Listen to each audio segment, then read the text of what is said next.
Commence primary ignition. I'm just not the hero type, clearly. What a piece of junk. Enterprise, this is the captain. I have a bad feeling about this. It's all part of the plan. Engage. Welcome back to Podcast 2 for 1. I'm your host, Donovan Thompson, with my co-host, Daniel Wingfield. and today is episode 175 of Podcast 2 for 1. YouTube.com/2for1 Studios, the best place to consume all the content. And listeners, if you didn't know, let's be honest, you probably did not. We are sponsored by Kapow Comics, located at 4047 East Kill Avenue in Sherwood, Arkansas. There they have comic books, collectibles, graphic novels, and of course, special guest appearances throughout the year. Kapow. Daniel, it's 175. Yeah. I feel like the 25s are like the landmark kind of episodes, like 175, like 100, 125, 150, more so the 50s probably, but 175 feels like a lot. It does. I mean, how many weeks do we have left in the year? Are we going to get to 200 before 2024? Okay. I did the math last December. We will not hit 200. Okay. I agree. I think it's great. I'm having a blast. Me too. Wait to get and the to good thing is 1,175. You know what I'm saying? Yeah. If we're still, I mean, hey, that's cool. I mean, to me, 241 is kind of like, once I get there, if the universe exploded the next day, I'm like, whatever. Yeah, we accomplished, like, we fulfilled our destiny or something. Pretty much, yeah. Who knows what happens? Yeah. It's 175, and we're back talking the genesis of the podcast, Star Wars, particularly Ahsoka episode 4, which is the mid-season spot of the season 1 of Dave Filoni's show from Disney Plus. And we have thoughts, all kinds of things, like the identity of Marek. We have some cool cliffhanger stuff. We have some lightsaber battles. And normally, Daniel, I would let you go first, but I want to go first this week. Please give it to me. Okay.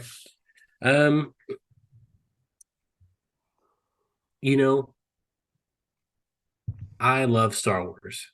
And I do know that. Yeah. I do. And the thing, I've said this before, I'm going to say it again. I almost enjoy talking about Star Wars or learning about Star Wars more than I do watching Star Wars. Almost. And I still applaud The Force Awakens for kind of opening up that mystery box. I think how they filled the box and how they closed the box was not successful, but I like the opening of it. I like the journey, at least the beginning. And I'll say that Ahsoka finally, to me, feels like the prophecy fulfilled. It feels kind of like, okay, this is what we should have been getting 10 years ago when Disney had bought Star Wars. It's not perfect, but also Star Wars has never been perfect. Right. And Star Wars has always been clunky in ways and dialogue and even plot things. But this is about as good as Star Wars live action is going to get, I think. Yeah. Especially if it's in the right hands. And those hands are Dave Filoni. Now, we know he's written all these episodes. He directed the first episode. We know he's directing next week's episode 5. And I'll just say it was a short episode, but it felt much bigger. It felt larger. It felt like the climax. It could have been the climax of the season. And just off the bat, you have 2 to 3 different lightsaber battles, really 4 battles. Yeah. They all felt different. The stakes were different, and they were character building. And it felt like some of the things that had been kind of working in the first couple episodes that kind of felt slower, but they were kind of all clicking into place. And I felt like now that this episode has ended, we're fixing to kind of jettison off into like, okay, here's the meat of this. And we're going to get some good stuff pretty soon.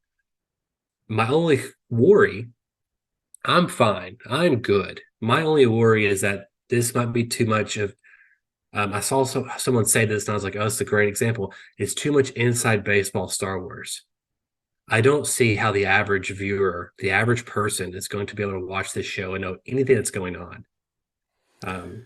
And I'm really afraid of that. And I'm afraid that if there's less viewers, those kind of things, that people will not tune in, and then Disney or higher ups will take this as a sign of, oh, it's not popular, it's not doing the money part of it. It's got to make money for them to keep pumping up.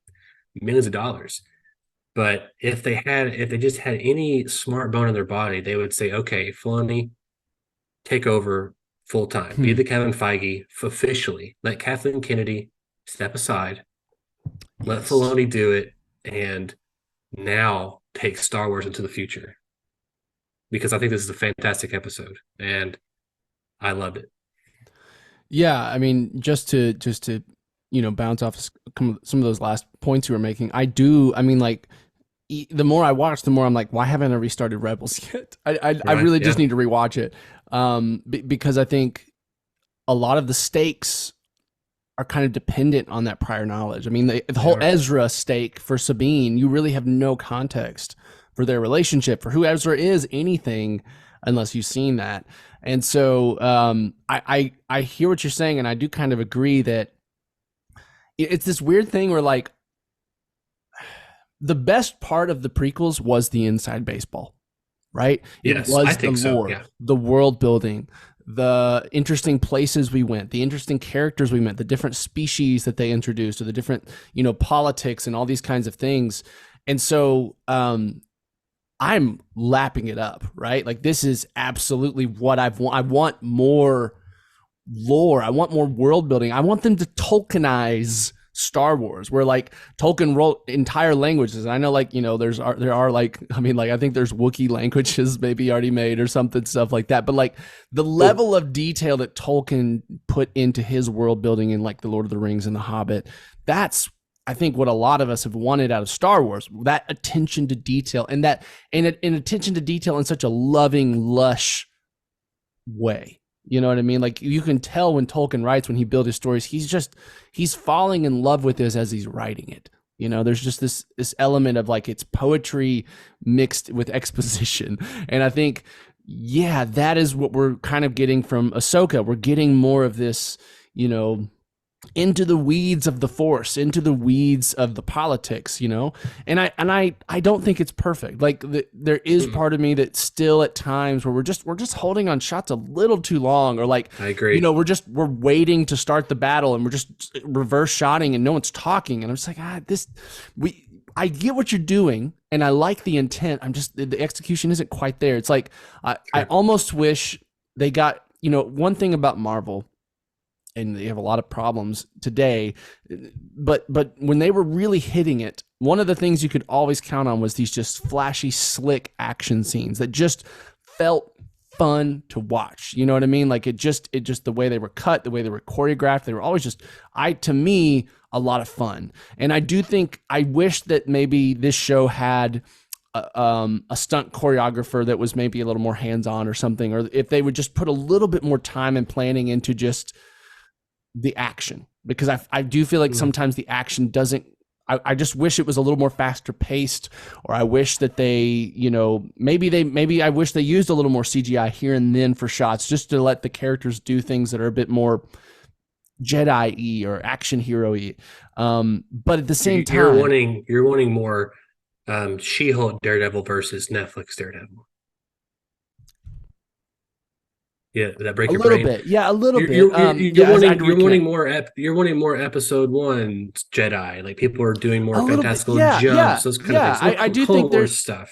Yes, and I do think there's something just whimsically fun about that style of like even just the idea of Jedi, and, like, the idea of their combat styles, and how, like, if you read in the books, the way they're like it's more like a dance, when they're using the Force to fight, it's like they're like, it's so graceful, it's so free flowing, it's so, like, there's no excess movement, you're not wasting any energy, you're just like a ballerina with a lightsaber moving gracefully through things. And I'm not quite getting that from the action, but that's okay, because, like, everything else I'm getting from the show is what I'm needing. And to me, that's kind of an aesthetic thing almost. Mm-hmm. And it's something that's so easily fixed in future, like, by the time the Thrawn movie comes out, I would hope we get a little bit more of that. You know what I mean? Like, that's such an easy thing to. Hopefully, with a bigger budget, more time to prep, maybe some of those things will be fixed. Exactly. But I'll say that you're in the minority, I think, on this one, because all the discourse online is, this is, like, the best lightsaber fights we've had since prequels. I think that's probably right. I mean, I think maybe I don't know, the throne room scene in Last Jedi is really good, even though that movie is what it is. The Rey and Kylo scene when they take down Snoke and then fight everyone, that's some good lightsaber. Hey, Kylo Ren catching the lightsaber and then turning it on when he catches it. Yes. Primo. I mean, just that, but that's what I'm kind of thing where, like, you know, it's just it's choreographed to a different level, and I think I do, and I'm like, and I get it. This show probably didn't have that budget, right? They had to choose where to fund their resources. I don't know, but all that to say is, like, it's interesting because, like, the meat of the show is everything I've wanted from Star Wars. Some of the dressings I just wish were a little bit different, but, like, at the same time, to me, those are minor gripes for me, if that makes sense, where I'm like, yeah, of course that would be nice, but, like, this is still great. This is still the kind of storytelling I've been wanting, the kind of, you know, thoughtful character development and just in general, like, one of the biggest praises I have for this is, compared to a lot of other Star Wars shows we've gotten, is this one is just the pace of getting us to the plot and to the meaty parts of the plot is so much more satisfyingly fast. You know, it felt like with the Obi-Wan show, we have an entire opening episode that's just like setup. That's all that episode is. You know what I mean? Like, and we're not progressing the plot. It feels like there's always, like, we're stretching things out. And this show does not feel like that. This show feels like, no, we're telling a really interesting, complex story, and you got to get on the bus or it's leaving without you. You know what I mean? And that's the kind of just like storytelling style that I think Disney, Star Wars, especially the TV shows, have missed.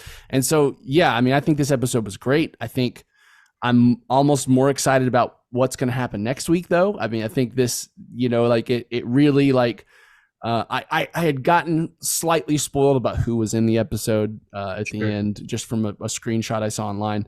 But it wasn't too much of a spoil because I always expected it in the show as soon as we saw him in the credits, you know. Yeah. So I was like, going into it, I was like, okay, of course it's gonna be the last shot. You know what I mean?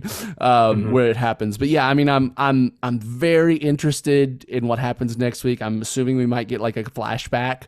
It'd be so cool to, like, get a flashback of, like, that is, like, within the plot of an old Rebels episode or a old Clone Wars episode, but we see it like a live action snippet of it or something like that. That would be really cool. I'm just like you said, this show makes my imagination go crazy and just speculate in really fun ways. And I'm just excited for what comes next. And I think that's the biggest compliment I can give the show.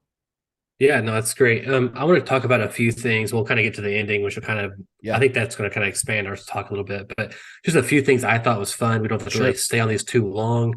I love I can't think of his name, but their droid companion. I loved him fighting the assassin. That was cool. Yeah. I liked him being like, well, he knew when his time was up, he was like yelling for help. He's like, okay, I did what I could do, but I can't anymore. I love that. I loved Sabine.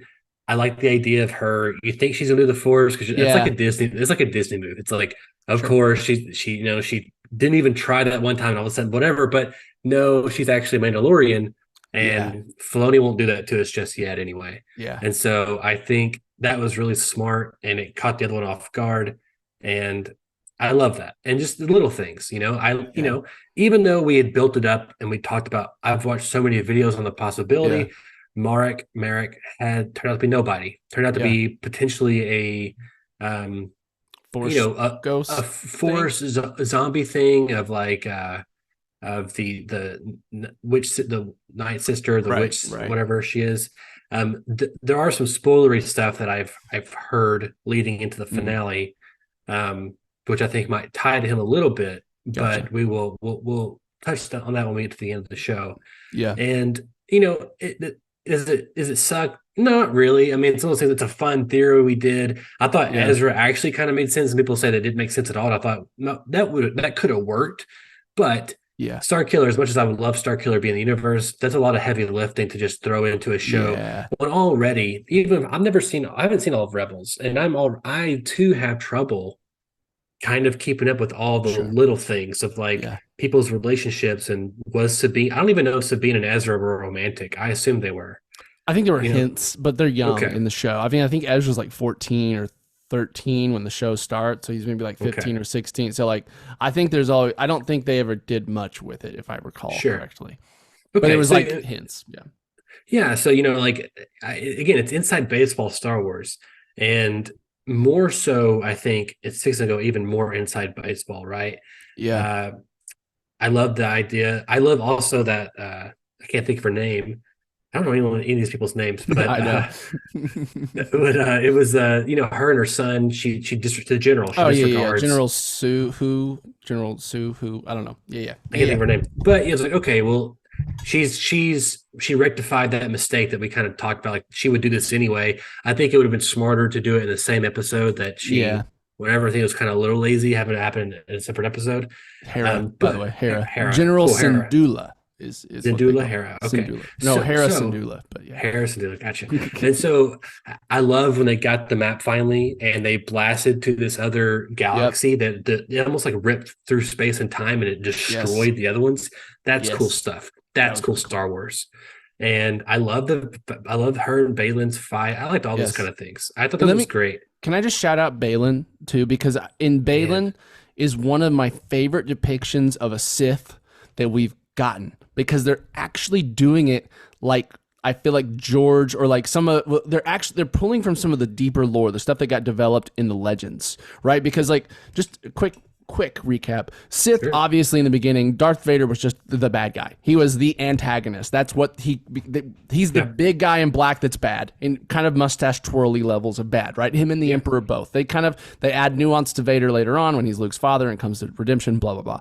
But the Sith were always kind of depicted as these mustache twirly, we're just evil because we're evil and we want power because we're evil people. You know what I mean? And even in the prequels, we got that a bit with just Sidious. It was a bit more like a long con and a bit more interesting how he did it, but still it was just kind of like he wants to just be in charge and tell everyone what to do and be the bad guy, right? He has no subtlety at all. No. What the legends do, and they do it really well with Jason Solo, who was one of the twins of Han and Leia, who was a Jedi, who becomes a Dark Lord. And they do it so well because his path to becoming it, they take their time.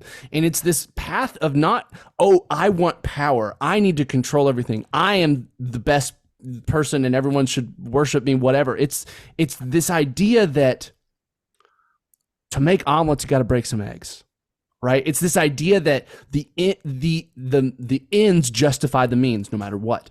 So if you believe you are the one, you actually think, I can bring peace to this galaxy. Mm-hmm. I can actually fix the things that are wrong.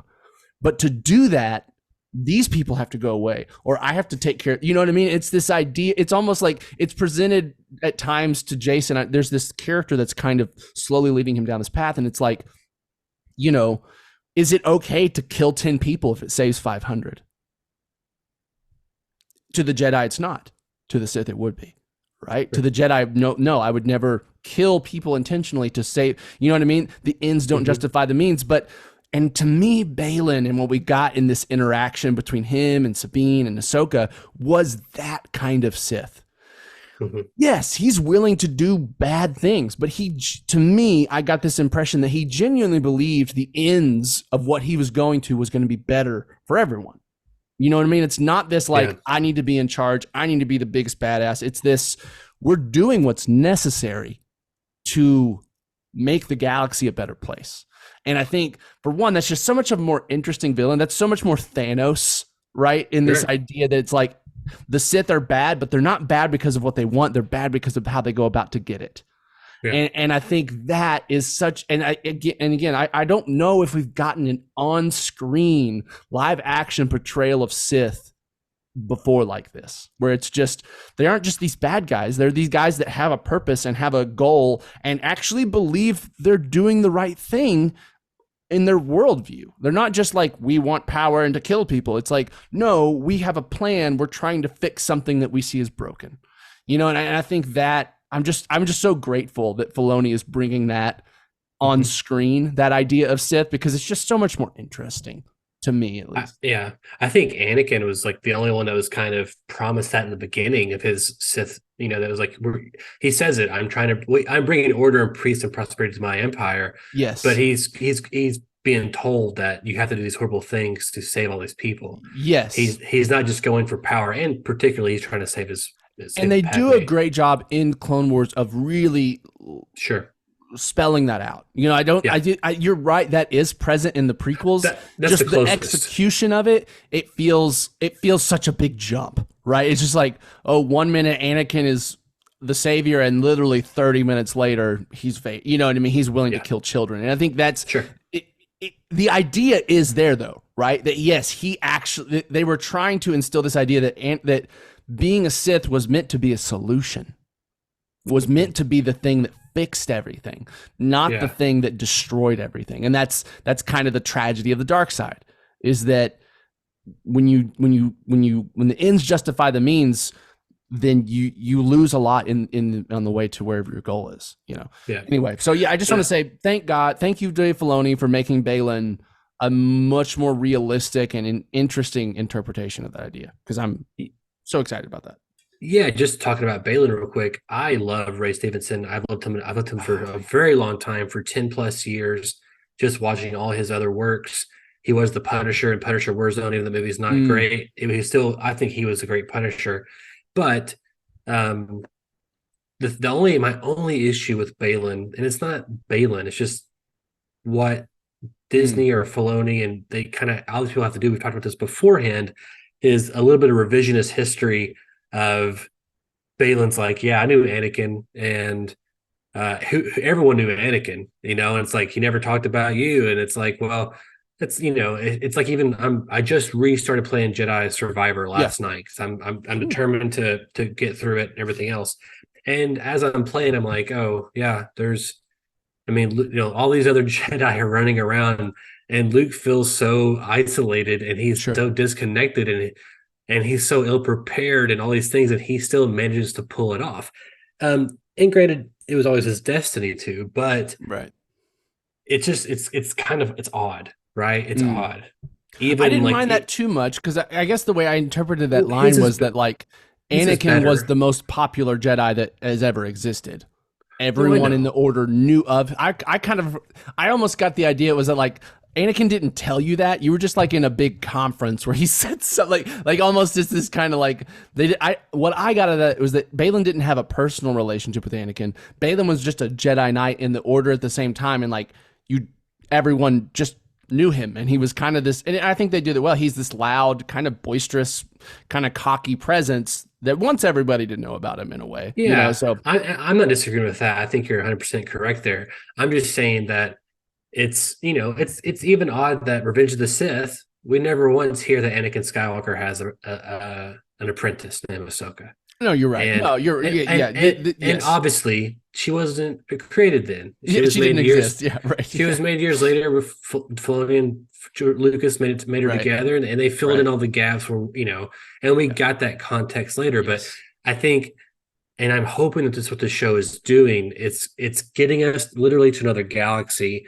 where we don't have to keep doing this, where we can get to just new characters. I'm okay, honestly, if I never have to hear Anakin Skywalker or Luke Skywalker ever again. Luke's my favorite Star Wars character, but I'm okay if I don't have to hear his name ever again. Sure. Yeah. I would say that I didn't think about that, but you're absolutely right that, you know, I know we speculated about, are they going to Thrawn? Is Thrawn coming to them? What's going on here? I think it makes so much more sense for them to go to him, right? To them to go to essentially an unreachable part of space where Luke couldn't get there if he wanted to. Right?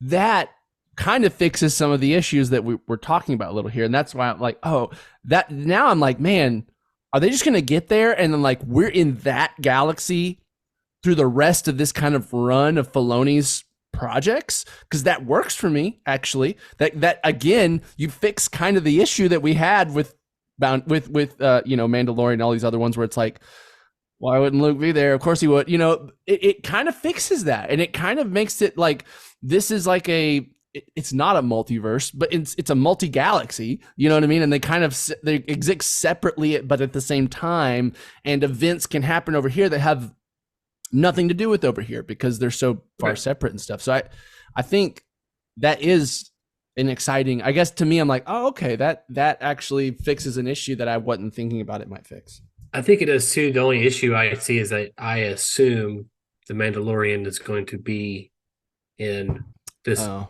movie, right? just because of the dark saber or what? Well, dark spoilers, everyone. Darksaber's gone. I'm just saying the Mandalorian, like the character of the Mandalorian and Grogu, he's too popular. Like they said that this Ahsoka movie, it ain't an Ahsoka movie. This I'm gonna call it Heir to the Empire movie. Don't know what it's Okay. called. Yeah. Is the culmination of the Mandoverse. That's what they've kind of told us. Okay. And they're not gonna have he's still their golden goose. Ahsoka's pulling in Andor numbers, right? And so I think there's still a way to get even Mando to this other galaxy, but I think it might be a little bit of both. I think that they might get Thrawn. Thrawn may come in, they may leave to go back and do more things. There's a rumor that Ezra, that basically, this is what I was kind of talking about last week, where when I say multiverse, I don't mean multiverse. I mean different galaxies, different universes, right? They're they're just distant from each other, literally distant. Yeah. And properties operate differently because of different planets and gravity and different materials and minerals. And the rumor is that the Force operates differently in this other galaxy than it does here because of different place, different time. Interesting. And like Ezra may have some new abilities and things that are not seen yet in Star Wars. And so that would be interesting. And I think it's a great idea because it starts expanding on the Force and expanding on these ideas and also what you can do with the Force. Yeah. And obviously there's a point where it's like you can do anything, and then it becomes like, how do you stop it, kind of thing. But well, I do think there is a lot of room to expand the lore of the Force in terms of like, because it, for a while there was just magic powers. You can move stuff with your mind. You can have precognition. You can tell. You can Jedi mind trick people. Jump really high, whatever. And then but there was always this idea that it has some sort of sentience, right? That it has a will. The wills. Yeah. And like even just before that was a thing, like Obi-Wan in the original trilogy was talking about, the Force has a will for goodness, these kinds of ideas. And so like, I do think while I don't even know how you do this without getting into weeds. I don't know how you'd even tackle that idea I think it's necessary to get this level of kind of nerdiness to even explore a story like that. Like, but that is a really interesting thing that like, jumping to this universe could have like a different relationship with the Force. So the Force manifests itself differently here. Yeah. You know what I mean? And I think using basically it's the same Force, it just looks different to kind of dig into the deeper like backstory. Where did the Force come from? Like, is the Force what created the universe? Is the Force a deity? Is it multiple things? Is it just like, is it like gravity? It's just a natural thing that occurs and like we have no explanation for it. We just know it's there. Anyway, I think that's exciting. I mean, I'm it's super exciting. Really, yeah. I'm excited. We know that James Mangold is directing a movie. It's like supposed to be the start of the Jedi Order, kind of talking about those origins, things. Yeah. I'm very skeptical that that's going to happen now that Indiana Jones didn't do very well, and also for the fact that it feels like Mangold had an idea, brought to Kathleen Kennedy, and Kathleen Kennedy like, oh, it's never been done before. Her not knowing much about Star Wars lore or what Filoni's been doing behind the scenes, because you start getting into like Rebels. There's very little I know about the war between worlds, the daughter, the son, and the father.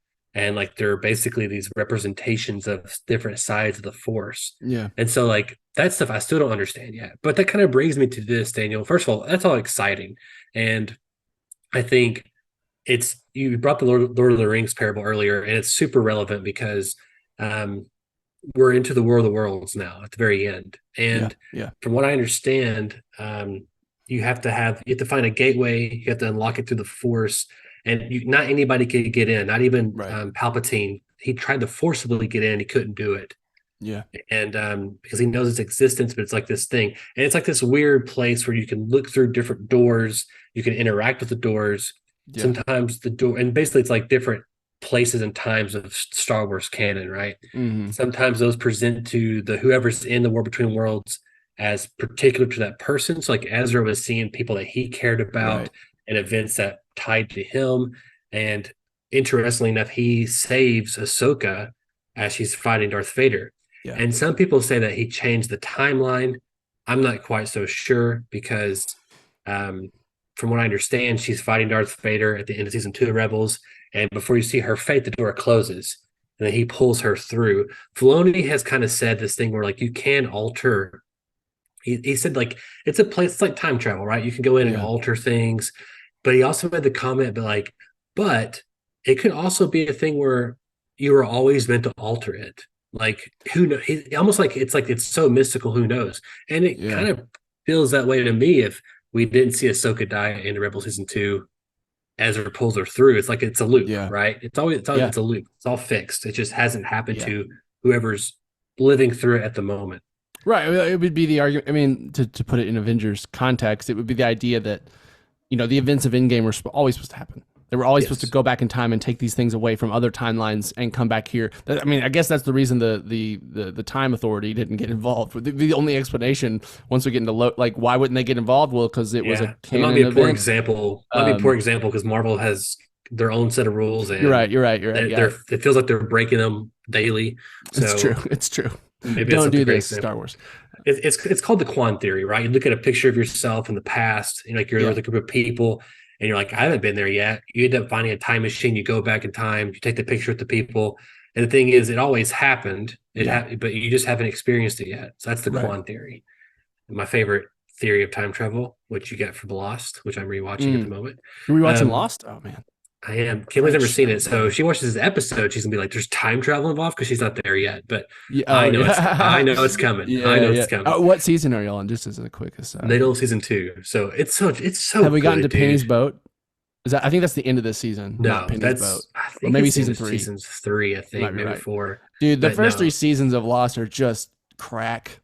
They just make it so bingeable. Like every episode ends, and you're just like, I was gonna go to bed, but I can't anymore. Next one. You would think Kimberly has a hard out every night after 2, but I'm that way. I'm like, you want to watch one more? No, I'm like, okay. Funny aside story.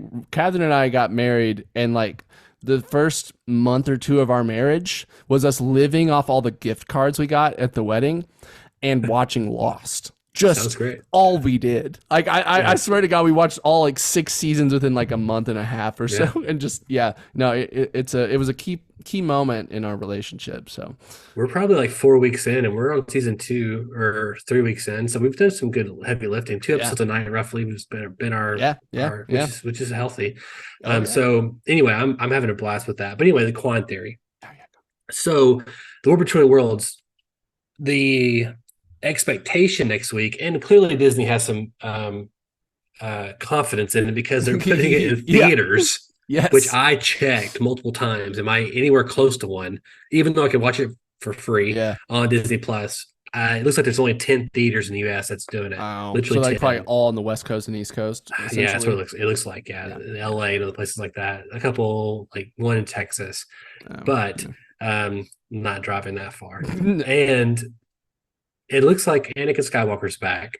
Yeah, in the War Between Worlds. It's a little interesting because he's wearing his Revenge of the Sith get up. He's not a Blue Force ghost, but we do hear the Darth Vader theme at the end of it. So maybe there's something more than meets the eye here. Yeah, I mean, technically that is the last time. The George Lucas revised originals. You know, like he went back in there and put Hayden Christensen right at the end of, and he looks like this, right? He looks like this. Yes, and so. This is based off the last time we saw an interpretation of Anakin. I guess the idea is he's still that age or whatever. I don't know. Yeah, and I think, if you go into the weeds in that, I think more so you're right. I think this might be a place where Force ghosts, like if they're in our realm, they have a blue hue. Yeah, if they're in this realm, they look like a human. That's what I assumed. Yeah, that's kind of what I assumed. Like Obi-Wan Kenobi, when he appears on Dagobah in Empire Strikes Back, he's kind of projecting himself from the world between worlds. So I kind of wonder: is this heaven? Is this heaven? Is this what it means to be one with the Force? I don't know. I don't know. Yeah. Does she die? Did she die? You know what I'm saying? Yeah, I don't. I assume not, just because it sounds like so much more plot work to like resurrect her than if it was just like she was knocked out or something. You know what I mean? Well, some people say that she died with Darth Vader, and Ezra saved her. So when she died, she returned to the world between worlds. Sure. Um, I don't think she died. I think it's a I Luke don't think so. situation, personally. But here's the thing that Dave Filoni kind of brought up, because if you remember, the end of Rebels, the very end, is Sabine standing at that mural, which we Yeah. saw at the beginning of the season, and White Gandalf, Ahsoka, comes out. Yeah. She's got the white robes, Right. the white Ahsoka, Right. and or Ahsoka the White, and Yeah. she's got the Yeah. staff, and she seems much more aligned characteristically with the Ahsoka we have now than she was with the show. Yeah. And I kind of wonder, Daniel, and he mentioned Lord of the Rings. It's funny you brought that up. He Yeah. mentioned Lord of the Rings. He's mentioned like her Yeah. being resurrected is more powerful, like Gandalf the Grey to the Right. White. And I kind of wonder after this, after her finally reconciling, Mm. because she still hasn't done that yet with Yeah. Anakin, I don't Yeah. think. No. After reconciling with him, I wonder if this is Mm. her coming back stronger, more powerful. And I also wonder if that last scene is not at the end of Yeah. this season. Just we'll see it again live action. And I Mm. wonder if Ezra leaves again somewhere, and they go, and she's like, "We got to go find Ezra." And, you know, that could be just Yeah. it could be Interesting. they could be retconning that scene or Yeah. something. And I don't know. I do think, that brings up a point I've seen online, and I do think there's some truth to it. There is something, to a degree, Ahsoka is one of the lesser interesting characters in the show, or like, So far, does that make sense? Like I feel like we're getting much more about every other character, and Ahsoka is just kind of this like context that walks around, and like just she like, doesn't give you much, man. no, and She's maybe not that's like the the direction. cartoon Maybe character at maybe all. maybe that's what this will help do, is like bring more of her old personality out by having this interaction with Anakin. Maybe that will be her version of Ahsoka the White, or like, that kind of like, well, she becomes more of her like, young, energetic, free self. Because we're getting a very stoic representation of her. And I think there is, I guess, some worry in my mind that we get to the end of the show and it's great, but most of that has nothing to do with Ahsoka. And does that undercut it at all? I don't know. Maybe it doesn't matter. Maybe if the end result is a good show that feels fun and satisfying and it makes us excited for Star Wars again, it doesn't matter what the the individual characters that made us feel that way. But yeah, it is just something that I've just got my eye on, I think, as the show goes on, of like, what is this show doing to Ahsoka's character? Because right now it's felt like it's about everyone else. And that can work. It's working so far. Like, I'm excited for the next episode, but it is just a little bit, because it's called Ahsoka, because it's about Dave Filoni's, like, I would say probably the most popular character that wasn't created by George Lucas ever. Right? Yeah, probably. And it's not, so far, we haven't been focusing on her development. Now, again, it seems like episode 5 could be all about that. Like, the whole episode could just be Ahsoka and Anakin and flashbacks and discussions, and probably be a really good episode. Right? So maybe this next episode addresses that directly. But again, they're putting it in theaters. So a little confidence there. I feel like there's that tells me, for one, we're gonna get a lot of Anakin. It tells me, for two, we're probably gonna get a lot of fun action. And again, like, to me, it's just like, why wouldn't you do a callback to Clone Wars? Oh yeah, in a really fun, cool way, and like give us some of the live action development of Anakin that we got in the Clone Wars. That would just this is Filoni's chance to kind of explain this more for the fans too, because that's the downside again. The show, he's got to catch up new people, which I'm not sure they've done a good job of, but then also explain things that the fans have been talking about for 10 years. And there's a lot of work to be done. I'm hoping the episode's closer on the longer end than the shorter end, right? And I would have loved to see this last episode that we just saw and this episode as a 2-hour feature, and I would have paid double to see that, honestly, just back to back. But I just I don't know. And as regards to Ahsoka's character, I do kind of wonder sometimes, would we have gotten all this, the whole season of Ahsoka, accomplished in like 3 episodes of a Rebel season 5? I wonder. Like I don't know. It just feels Yeah, like I mean, like they're the also thing. really extending this out because it's like, I get it. They want to build up hype, Yeah, those kind of things.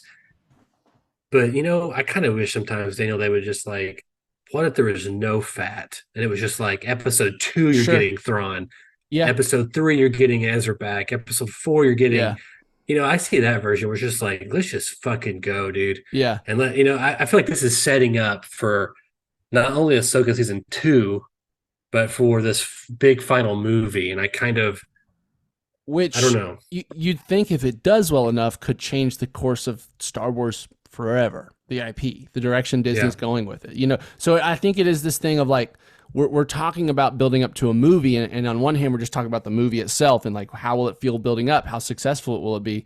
But then there's like kind of this meta discussion of, but what will the impact of this be on Star Wars as a whole, and like how Disney handles it. And I think that it's like there's a lot on the line in some ways, right? There's a lot of stakes here, at least outside perceiving it. Maybe maybe it's not exactly like this on the inside, but looking from the outside, it looks like, as a Star Wars fan, as someone invested into the universe and invested into how the universe will continue growing or not growing, it feels like we're at a precipice to some degree. These next couple years of Filoni projects are somewhat of a do or die in some ways, of like, what will Star Wars be after this? Will it be a world that gets heavily invested into in really like interesting and thoughtful ways where they explore these topics, explore nuanced ideas, not just bad guy versus good guy?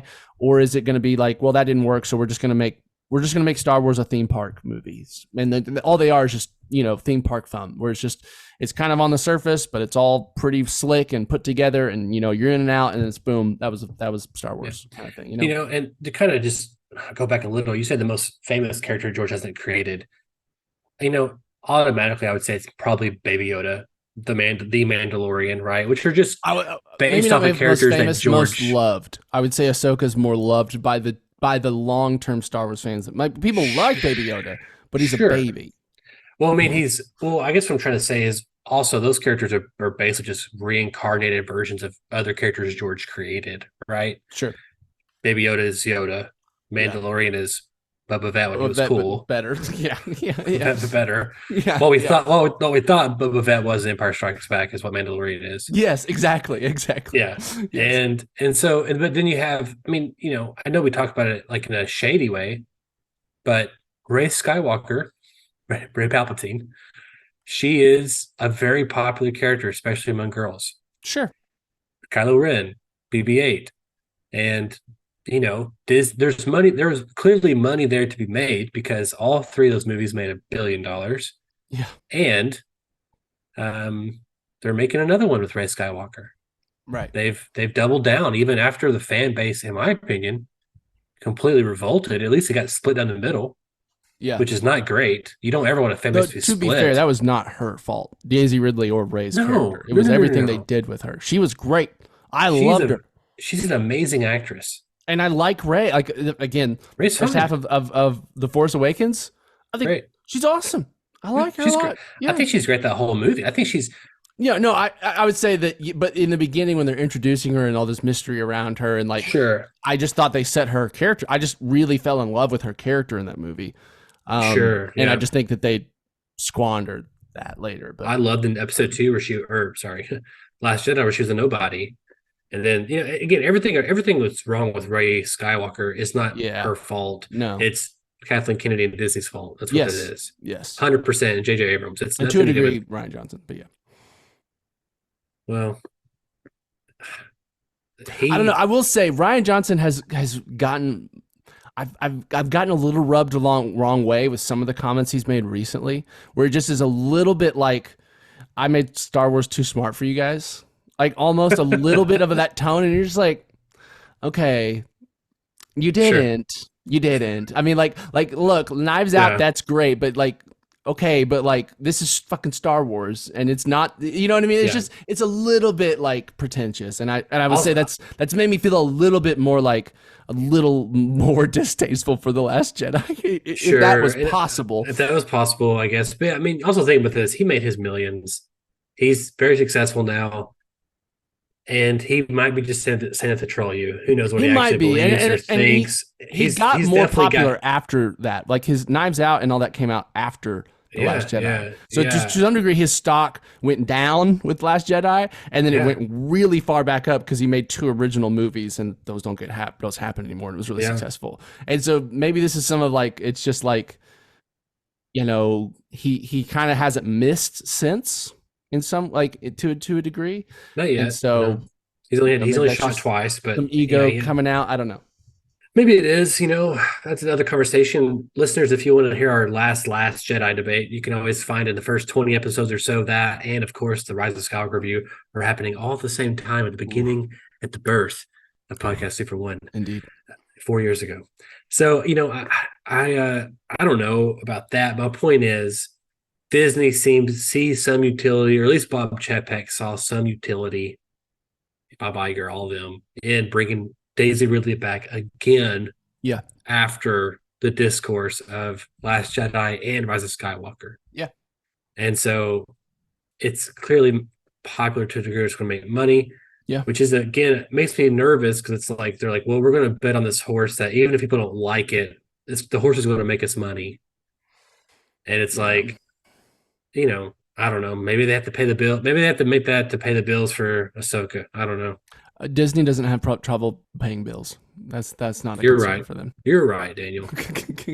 That's how they get you. They make you feel like they're the underdog. And exactly, and they're literally the most powerful company that's ever existed on Earth. Man. Yeah, you're right. But I mean, that's the thing. Ahsoka has got to do more than just appease the fans. It's got to create merchandise, which is where Star Wars bread and butter has always been. It's got to do stuff for the theme park at Disney. It's got to do all these kind of different things. So it's got a lot of work to do to kind of You're right. For Filoni to stay in power, and I'm hoping that they see. Yeah, I feel like the vibe right now is the same vibe we got at the end of Mando season 2 with Luke Skywalker, right? When it's like, obviously you're bringing Anakin and Luke back in those 2 cases, but you're making the world feel more complete and bigger. And like, of course, Luke would show up at the end of there. Of course, Ahsoka would go to the world between worlds. So it's like, these feel like things that should be happening instead of just random bullshit, right? Yeah. They can fly now. So. Oh man. Yeah. Oh man. Yeah. I just wanted to be like they've been flying since the Clone Wars. Literally, there's episodes in the prequels where they have jetpacks, and those are just stormtroopers beta. Okay, you know what I mean? Like I love the shot composition, the score, and the delivery of that line. I think it's great. Sure. I think the context of it's like the delivery is fantastic. Like he did it great. Yeah, it's a good little moment, but it's stupid. Like, it's just in the context, it's like that's lame. It's like, guys, you could have had the same moment with a different line, and it wouldn't have been like you. It feels like you just handicapped yourself by not thinking through this. Yeah. No, I agree. I do love Poe. I love all 3 of them. I love Poe. I love Poe. Finn. He was like this reincarnation of like Han Solo, but with like Luke Skywalker-ness about him too. Like he was this great mash of both of them, and obviously, I do love like at the very end when they're all they all survived and they're on like the jungle planet and everyone's hugging and it's Star Wars. Sure. And he's sitting there and he looks at what's her face, which is Carrie Russell's character. She's like in the mask, and he nods like, you want to hook up? She's like, no. And he's like, I tried, good. Yeah. He's great. Yes. He's cocky, but he's also really good. But he's also got he's got the cockiness of Han, but he's kind of got the heart of gold of Luke. You know what I mean? It's a great character. And they kind of squandered him a lot. Oh actually. My God. Yes. That's what I'm saying. That's what's amazing. They squandered. They made so many good characters. Kylo Ren is an amazing character. Yes, and you literally got to launch an Oscar-winning career. Adam Driver was his first. One of my favorite actors of all time. Oh my God, he's amazing in everything. And like you launched his career essentially with this. Yeah, you know what I mean. And like now he's bigger than Star Wars in my like he's like I don't know if he would lower himself to come back almost kind of thing. But why would he? Why would he? Yeah, I could see him coming back as a Force Ghost in the new Rey movie. Sure. And I hope he does. Well, I don't want him to come back unless like doing. I mean, like, I just wish they had kept him alive and kept him redeemed by the end. I just didn't think they needed to kill 100%. him. 100%. Didn't need to mirror Darth Vader like that in that way. No. Been amazing if they had him redeemed and Had him redeemed and they didn't kiss. That would have been better. I'm okay with the kiss. Listeners, go back to the beginning of first 20 episodes and you'll get all this and more. We called it the last Jedi debate, but it keeps not being. You know what I mean? It just keeps reinserting itself just anytime we talk about Star Wars. It tells you how big of a moment in Star Wars like fandom it was, of just how polarized we were coming out of that movie. Listeners, loved it coming out. Yeah. And you know, I was the one that had to watch it like 3 times before I could finally, because it like I watched it and I was like, you know, there's things I like. There's things that made me feel feelings that are good because it's Star Wars on a big screen and it's Luke Skywalker and it's Yoda and it's just these like good shots and big moments and stuff. But I just, it took me like 3 watches to be like, oh, okay, now I don't want to know. Yeah, now I know. Yeah. Anyway, I'm very curious to see what happens with Ahsoka. Indeed. And we're halfway through the season, 4 more to go. Yeah. We have that. We have Acolyte. We have Andor season 2. We have Skeleton Crew with Jude Law. Yeah. We have supposedly Mando season 4. Who knows when that's going to happen? I'm not sure. I think it's been written. I'm just not sure what's going to go on. The strikes and the writers' things have really hampered a lot of things. Yeah. Hopefully this all comes together in a nice little bow. I just want to be in a movie theater, Daniel, and I had a great experience watching these sequel trilogy. I had a great experience watching Rogue One. I think Rogue One's great. Yeah. But I would like to not only have a great experience at the movie theater, I want to come out of the movie theater and go online and then know that everyone else had great experiences too. That's what I want. We want Star Wars to have their Infinity War Endgame moment. 100%. Yeah. That's what we want. Yeah. There's always going to be haters. Of course. But it's hard to deny that Endgame, for the most part, stuck the landing. Yeah. Yep. Well, speaking of space, I do want to take a little bit of time at the end because today is September 7th of 2023. And yesterday, worldwide, another space game got launched. Another space universe got started. And that, ladies and gentlemen, is Starfield. And I just have to gush a little bit because as a gamer, I feel like I'm in a rare point of gamer nirvana right now. Where just to give you just a little backstory, I played Starfield. I started last Thursday, actually a week from today. Last week I started playing Starfield at 7 at early access, about 7:15 when it actually went live, and I've got about 50 hours in it already. So I've basically spent an entire work week plus 10 hours in Starfield in the last week, and I gotta say, as a hardcore Bethesda fan, I am, like I said, I'm in gamer nirvana. I think this game it's everything that I wanted from another Bethesda game, which is all of the systems that we're kind of used to, this go anywhere, do anything kind of sim world, but giant. It's the biggest game they've ever made. I mean, I think it's probably maybe 50 to 60% bigger than like Skyrim, which is maybe the previous biggest game they've ever made.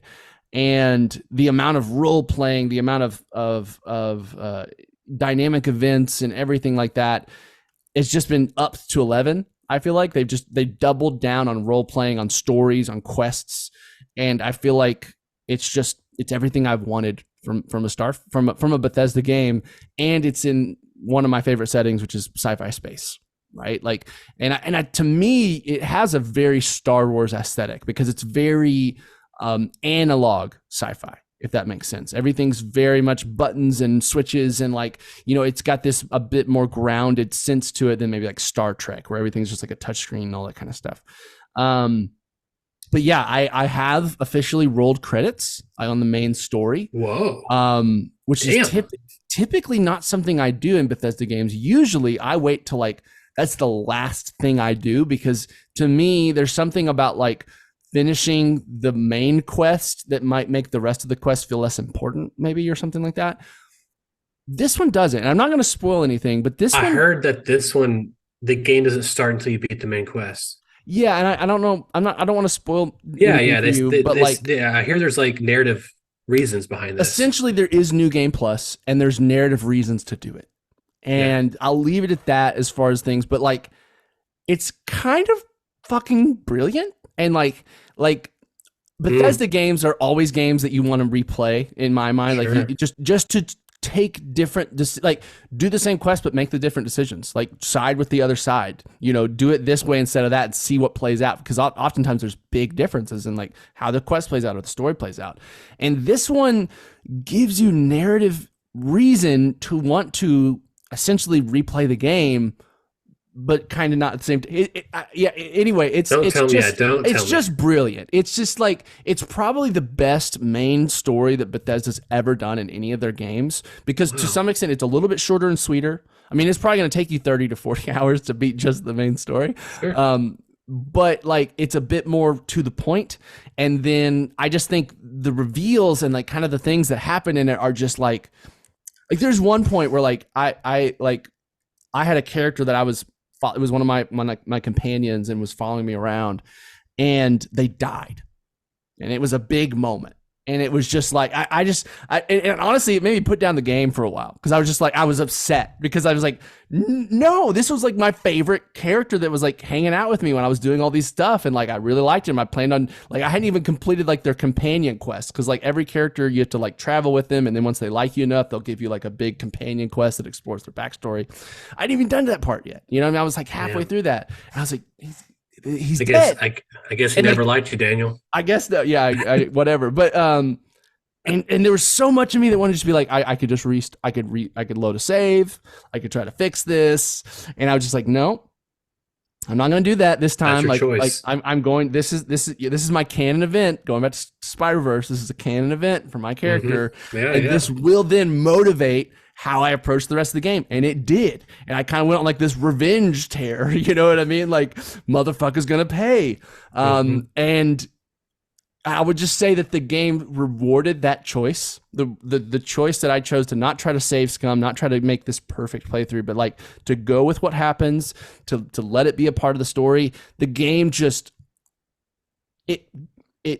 when you do that, I feel like this game is just, it's one of the most rewarding loops and stories that I think Bethesda's ever done. Because now I'm on this like, I don't want to get into spoilers. I don't want to spoil anything for you or for please anybody don't, because this conversation has tipped me to the other side. So I was like, I kept telling Kimberly, like, I know Daniel's gonna love it, even if it's a garbage game. Fair. And I was like, I watched the entire Kind of Fundy hour and a half review, which I haven't watched them in a while. I mean, I watched all these, I read tons of reviews, trying not to, and no spoilers. I don't really know much of anything. I don't even know what the plot's about. Sure. And I was just like, it seems daunting for me. Sure. It's like, but I kind of want to be part of the conversation. Sure. And you know what? I think this might be the only time where I'm just going to go into a game and tell myself, just do what you want to do. Yeah. And not what I think I should do. Sure. And I think I'm going to go into it just to see what happens. And I think this game has some of the best character creation that we've gotten in since maybe Oblivion or Morrowind, which is some of their first big games that were successful. The ways you can choose your backgrounds for your character that then ripple into the story. Like you get dialogue choices based on your background, or you can resolve certain problems because, you've invested into the skill. Like I invested into like the medicine skill on my character, which just means like healing things heal me better and faster, right? It's kind of a practical, like a battle relevant ones. I was dying too much. I was like, I gotta be able to heal faster. And then later on, it's like, oh, basically now that you have that, you're kind of a doctor. Like you have medical knowledge now. So then now I get to use that medical knowledge in dialogue later on to like fix a problem in a quest. It's like, oh no, you can't go in here. Like, well, I'm a doctor. So like, oh, okay, cool. You know what I mean? Like it's just stuff like that is just like, it's just great, man. I met a grandma in space that was just traveling around. Like the random encounters are beautiful. Sometimes they're just so like nothingness. Like I met a grandma in space and she's like, come over, I'll get you something to eat. And I'm like, this is a setup, man. Like there's like, I'm coming in their grandma's, and then, no, it's just a grandma. And she's like, here's some tiki masala. Yeah, I'm just traveling around visiting my grandkids now that my husband died. And you're like, this is just a little sweet moment. Okay, bye grandma. You know what I mean? Like, and then you'll have other ones where you're like, oh yeah, can you just like take this package there? And you're like, yeah, cool.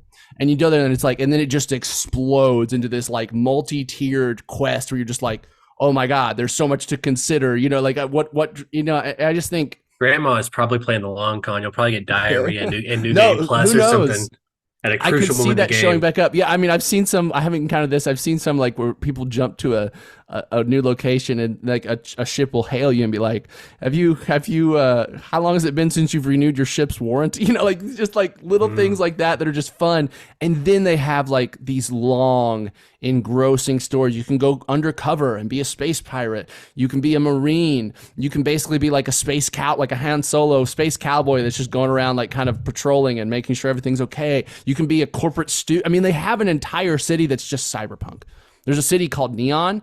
It's a cyberpunk city with cyberpunk-like things in it. There's a city called Aquila, which just feels like a Western in space, and then you've got a city like New Atlantis, which basically feels to me a lot like the Citadel in Mass Effect. Everything's shiny and well placed and put together and like official and corporate kind of.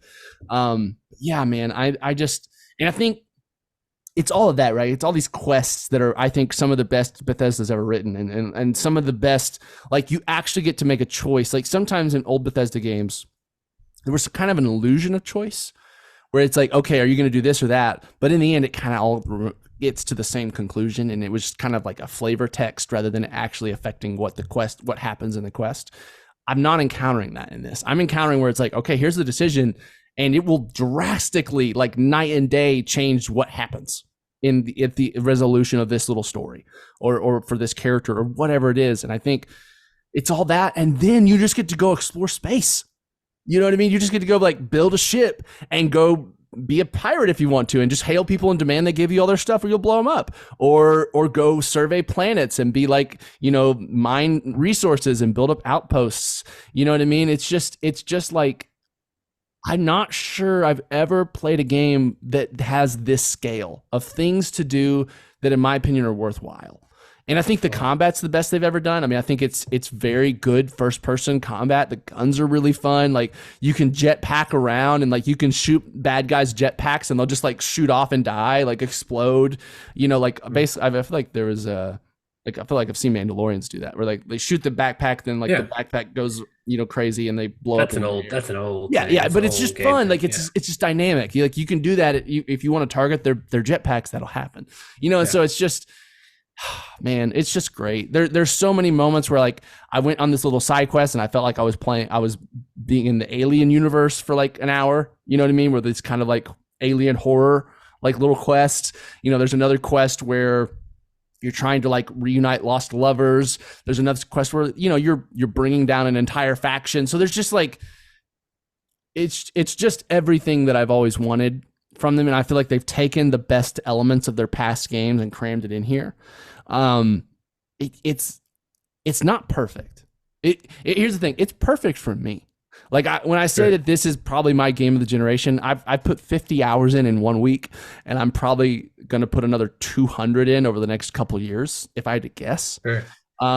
Because that's just what Bethesda games are for me. They're like they're a game that I will play over and over and in different ways and build a new character, and they're just worlds that are fun to exist in. It's fun to just be in a ship, hearing the sounds of the spaceship, kind of those classic like Star Trek, like ambient noises, flying around in space, going wherever you want. Yeah, this to me it's a 10 out of 10 game for me. It's not. It's got a little bit of clunkiness. Like I would say the first 5 or 6 hours they're throwing so much at you, it can be a little overwhelming. And it can be a little bit like, okay. And there are parts of it that to some people, like they kind of bounced off some of the way the systems are implemented. And so that could be you. That could be the audience that's listening. You could be the one that's it just doesn't work. For me though, when you push past that a little bit, and I never had that experience because I kind of knew what I was getting into it. So I was kind of expecting to be like fire hydrant dumped all this info and systems, and then you're just expected to just go figure it out as you do it. It's the tutorialization is pretty limited, where it's just like, all right, here's everything you can do. All right, go do your thing, be a space person. But I would say that investing the time, and this has been a marketing beat that I've seen from Todd Howard, from Pete Hines, their marketing guy, but like this really is a game that the more time you give, the more it gives back. You know what I mean? Like it to a degree, the more you role play, the more you get into the world, the more you invest yourself into the factions and into the politics of the world, into the characters, the more you just play it, the more you explore, the more interesting things happen, the more and I will say, I'm not going to spoil it, but you can go beyond New Game Plus. You can go up. I know that like there are benefits at least to going to New Game Plus 10, essentially, right? Jeez. And the things that start happening are just like fucking amazing. The things that, again, to not spoil it, the game changes to some degree in small and minor ways every time you replay it. And the ways that it does keeps growing in exponential levels of coolness and of just like, holy shit, I can't believe they did that. You know what I mean? And I will say, even to some degree, you know, you may not want to spend 150 hours in this. You know, this may be a 30 or 40 hour kind of treat it like God of War, you know, buzz through it, do the stuff you like, and then kind of leave it. But I think at least getting to New Game, like beating the game once and getting to New Game Plus once, and then just if you don't have the stamina to keep playing and see what else is in there, just going and looking up some of the other things that can happen if you do keep playing. It's just like, man, it's just so satisfying narratively, and the way it works into the gameplay, into the systems. It's just to me, they just hit it out of the park. And Wow. Again, I'm in gamer nirvana. I feel like I've played 50 hours and I feel like I've scratched 10% of what this game is. And like that feeling is so exciting as someone that like lives and breathes Bethesda games, that like I've already gotten so much out of this at 50 hours, and I feel like I'm still barely scratching the depths of this game. Yeah. And that's a different feeling than I felt like with like Fallout 4. Even Fallout 4, it was like, wow, these first 50 hours are really good, but then maybe once you keep playing it, the game feels more thin or less interesting, or it falls flat in some ways. And so it really feels like with this game, they made a game that rewards their hardcore fans, the people that are going to play this for 100+ hours. Yeah, you are going to get the most out of this game. And I think that's interesting versus like, you know, a lot of other games, you know, that you're going to get the most out of it for 30 hours. And if you want to spend another 70 being a completionist, you can, but that's not where the meat of the game is. The meat of the game is those first 30 hours, and then the rest is kind of just fluff if you just want something to do. And I would say this game is like, there's a lot of meat in the first 30 hours, but there's even more meat when you get past 100. And I don't even know, there may be even more meat when you get past 200. And like the game is so young, there's not many players that have even gotten there. So it's not like that information is even out there yet. It's only been playable for 7 days today, and it's only been officially out for 1 day. And so like, there's still things that are probably in this game that, you know, I remember reading stories from like 2020 where someone was like, you know, they found something new in Skyrim 7 years after it came out. You know what I mean? Like, I feel like this game is going to be that, but times 10.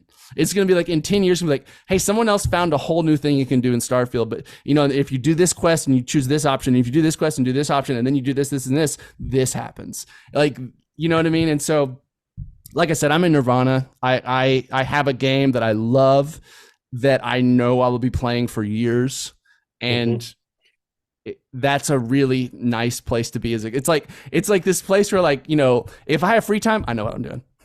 You know what I mean? Like, and that's a good feeling, I think, as like just a person. Like, I know exactly what I want to be doing as soon as I have time for myself, and I'm gonna have so much fun doing it. And when I'm not doing it, I'm thinking about it. And that was a big spiel, but to me, Starfield is the game of the generation for me. You know what I mean? Like, that's awesome. Yeah, it's downside for me real quick is that I'm finishing Survivor. Yeah. I've abandoned Hogwarts just because I'm like, I can't spend 50 hours on this game. It's not worth it.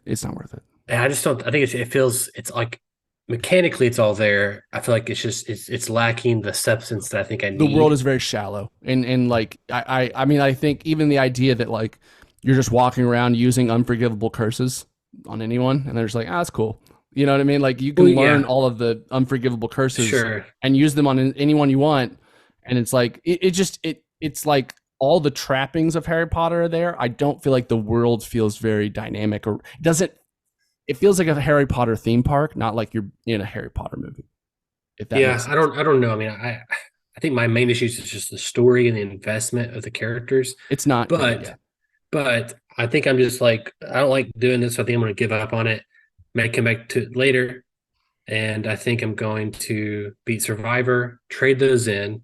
Mm, Spider-Man comes out relatively soon, and then yeah. also more importantly, not more importantly, that's the most important one. Mortal Kombat 1 comes out also really soon. So I'm like Well, getting done. and I'm in getting 2 weeks we get the big Cyberpunk update and expansion, yes, and as I which say, is I'm going to going to make restart. me eventually replay that whole Yeah, game.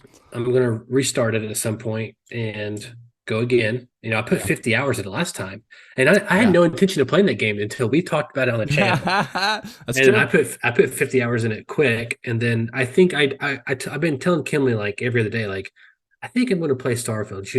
And I put it on Survivor. She's like, "Is this that game we're talking about?" I'm like, "No." I was like, "I got to get through some of these other things first before I kind Sure. of crack that can open because I don't want Yeah. to spend 5 hours then go to another game. I want to Sure.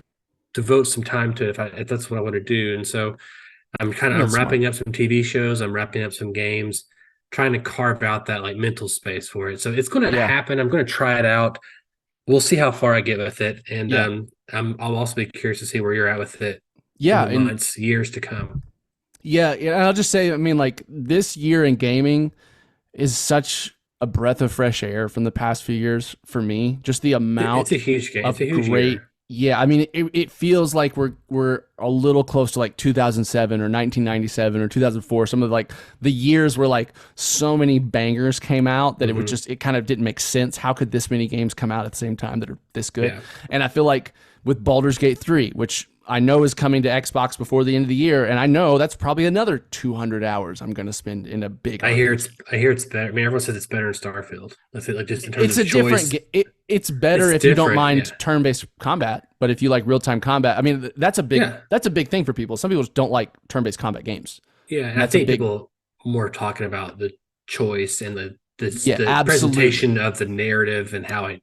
It They say that it's like pretty much yes. well beyond Starfield. From what I understand, Starfield feels like a game they said from like 5 years ago versus a modern game now in a lot of ways. It's what like they I've keep seen that hearing in repeated over critiques. over and over again. Is like there's systems now that have come out recently that feel like they're just more updated and more quality of life things, and like the ship inventory and stuff like that. And I hear inventory is Yeah, awful. There's no map. There's there's you know no planet map. There is a map. There's a star map, and there are things like that. Yes, I think no there are planet parts of map. it. No, but here's the Yeah, thing. After 50 hours, I know the cities like I live there. I know where the weapon shop is because I had to figure it out, not just looking at a map every time and following the marker. So yeah, I but think that's not accessible to everybody, though. I you're mean, right. that's like That's fine. that's a modern thing that we're pretty used to.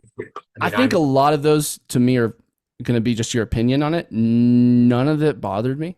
Like none of no, that ever came again, to me and was like, this is hey, impeding my enjoyment. let's I let's to go me, back and what I said. I told Kimley if it's a garbage game, Daniel's gonna love it. So hey, it you're isn't, right, but I'm not it alone. doesn't. I mean, like it's got a very positive score on Yeah, Metacritic and no, Steam and everything. I mean, again, I have no doubt that every single Bethesda junkie loves this game, Yeah, 100%. You know, I'll say as I've I never, do think I from haven't what played I've any of the seen, Bethesda games, so I don't know how they are. Baldur's Gate 3, again, it's a different game, right? They're leaning into different things. Baldur's I Gate know 3, you don't have to the point defend of it. that I get it. game is the story. That's the only thing. I mean, like that is the turn-based combat is fine, but like the main gameplay of Baldur's Gate 3, what you will be doing most of the time is sorting your inventory and clicking through dialogue boxes. Like that's Sure. talking to people, reading it, making a choice. You know what I mean? That's the loop. Go to a new city, find a new quest, hear about them, go fight something, come back, talk to them again, make a choice, right? Sure. And to that degree, they do all of those things probably better on their own than Starfield. But to me, what Starfield is it's all of those things, and it's a first-person shooter, and it's a ship like Starfighter shooter where you build your own spaceships and can like build a fleet and be a pirate. and it's a base building, and it's a mining. You know, if you want to play it like Minecraft, you can play it like Minecraft. You know what I mean? And so like it's more of that. Like what to me makes Bethesda games special is that they're almost doing everything in one package. Yes, there are better shooters. Yes, there are better RPGs with when they focus just on the quests, they maybe are a bit more deep or more nuanced. But if you want to get all of that in one package, if you want to be like, I'm going to do a quest now, and now I'm kind of bored of quest, I'm going to go just shoot stuff for a while. I just want to go get in some combat. You can't do that in any other game. You could put that game down and play a different game. But anyway, I'm gonna play it. I'm gonna just now I have to play it so I can just kind of report back to you. My initial response to that is I think I would rather play 10 games separately that each nail each individual aspect than one game that does all of them good, great, just not amazing. And that's totally so I'm like, fair. And spend the same amount of time and get 10 different stories. You know, so that's my only argument. It's my only argument to something I haven't even played, nor have I played any Bethesda game. So I think that is a completely valid point. And I don't know what it is about myself that maybe it goes back to being a kid and not being able to buy games very often. So like I would buy one game and just play that game over and over again. And so maybe there's this nostalgia of it, of like, I love that I can play this game and do 100 different things that are fun within one game and play through and within one world. Like I get to go do all these things within the context of this world.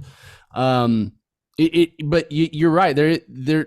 I totally see that someone would say, well, I'd just rather play the individual parts of this in separate games. That's fair. I don't know. Maybe it's nostalgia. I don't know what it is, but to me, something about having it all there and just being like, I'm going to sit, like, I'll probably go play later tonight, and I can sit down and be like, okay, what do I want to do? Do I want to go start another big sprawling quest? Like I have so many I could just start doing that are just like, I know is going to be 10 to 12 to 15 hours of fun shit to do, fun dialogue. There was a really funny moment where some of the dialogue is hilarious. There was a moment where I got trapped in an elevator with a character in one of the main quests, and one of the dialogue options, which I totally chose, he's like, what should we do now? And one of the options is to say, he's like, this is my kingdom now, I'm an elevator man. You know what I mean? It's like just shit like that. They're just like, I'm just gonna say that because that's hilarious. And they're just like, and like the character's like, okay, but what are we really gonna do? You know what I mean? Like the way they react is just that kind of stuff. That's funny. It is funny. Yeah. And so it's just, I think to me, it's this. Yeah, I don't know exactly what it is. Maybe playing more of it, I'll be able to detail like what about Bethesda games. No, well, the thing I think I have also heard is that even though it doesn't do all these things as well as like a AAA game that only specializes in these things, for some reason, I can't not stop. I can't not play it tonight. I keep wanting to come back, even though there's all these frustrations, even though there's games that are hitting better FPS, better loot, better organization, inventory. So I keep hearing that thread too. Like, I don't know what it is, but tonight is Starfield night again. Yeah. So I'm sure I'm going to dip my toe in. Sure. And we'll see how submerged my body gets, Daniel. Yeah, I would say if you're having a hard time, if you can stick it out to hour 8 or 10, I think you'll have a better, like there are people that I've read that have bounced off an hour 2 or 3 and then they came back and played and like, okay, actually those things that I thought were bothering me, I don't care about anymore. Mm-hmm. You know what I mean? Because once I get into the meat of the game, those just fade away in the background and I'm fine. I want to be here. But yeah, no, I think I'm excited to hear what you think. I think you, as someone that is really, have you ever played a Bethesda game more than just like playing around in it? I think I've opened the vault in Fallout 3 or 4. That's a great moment. That's a great moment when you open the vault for the first time. I think it's first 5 minutes in. Yeah. I think I did that. You know, I got my brother started on that. Like I remember going to a game store. This is kind of touching back to what you're saying. He didn't have much money, or maybe I think it was that. Maybe he was younger than I was. You know, he didn't have much money. I didn't either. I think I bought it for him for his birthday or something. Okay. It was like $10. I bought him Oblivion for $360. Oh yeah, sure. And I was like, this isn't my kind of game. Sure. I knew that then. And I was like, but it had been out for a couple of years. Yeah. I said, but I think you're going to like this. I think it's going to give you, you're going to have a lot of time to spend on this.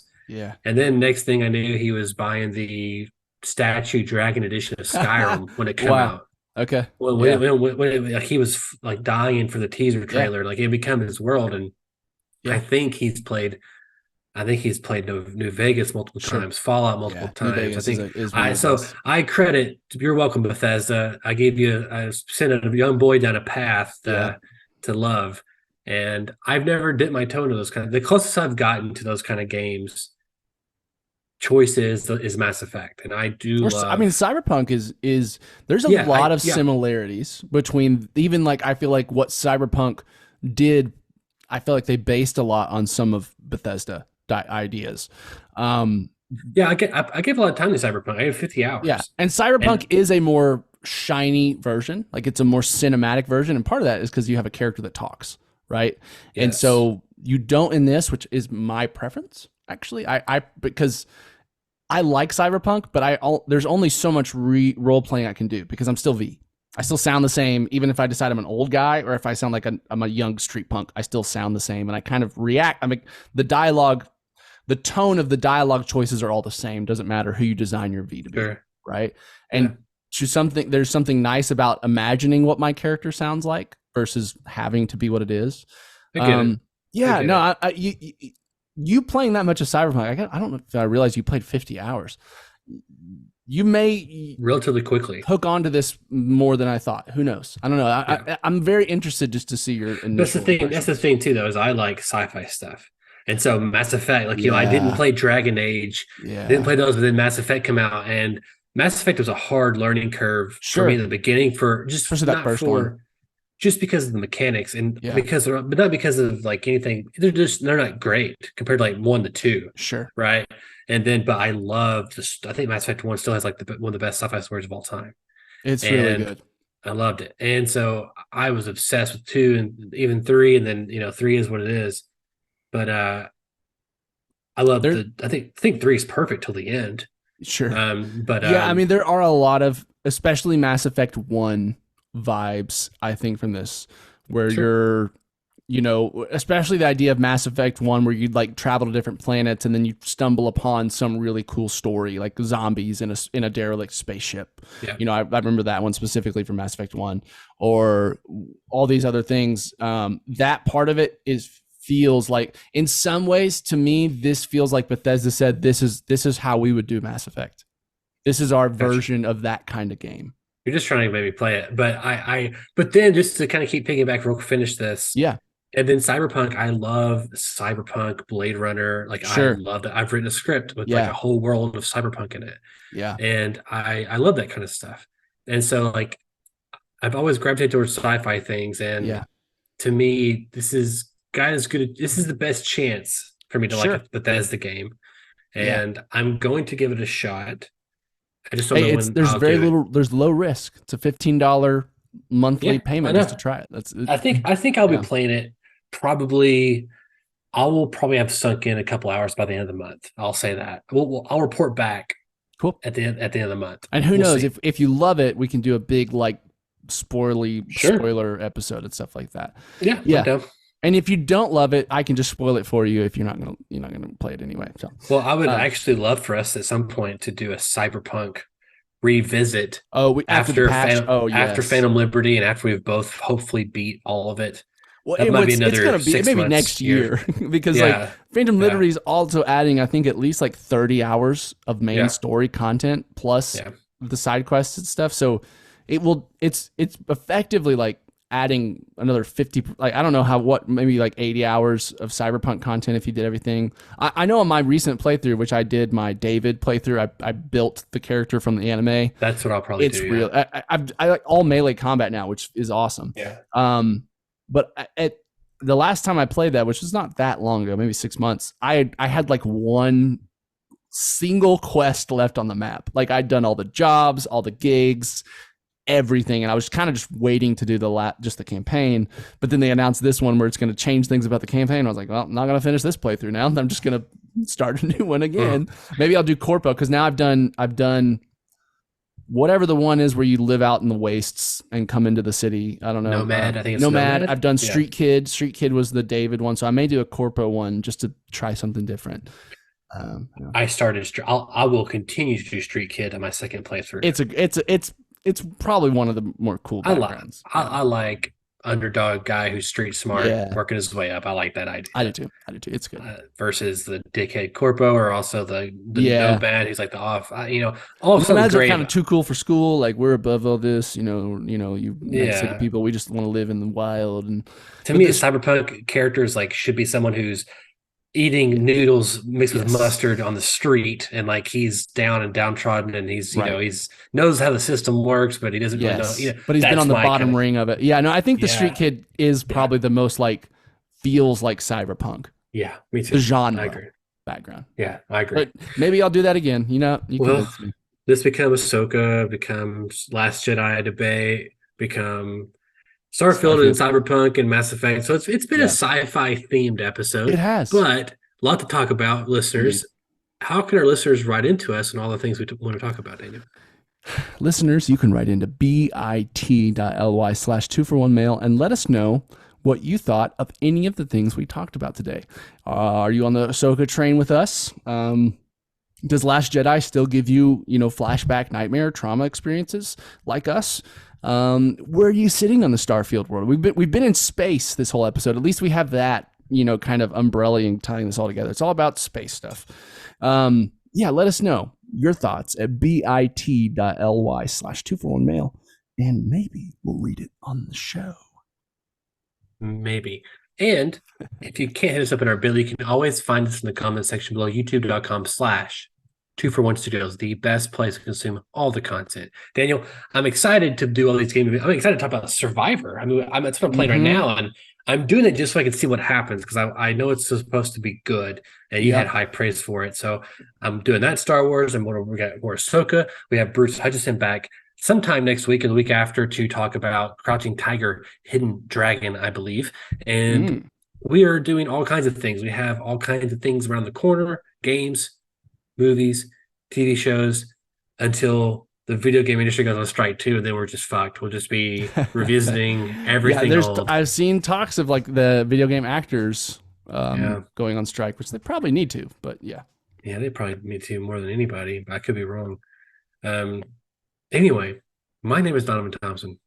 I'm Daniel Wingfield. And we have spoken.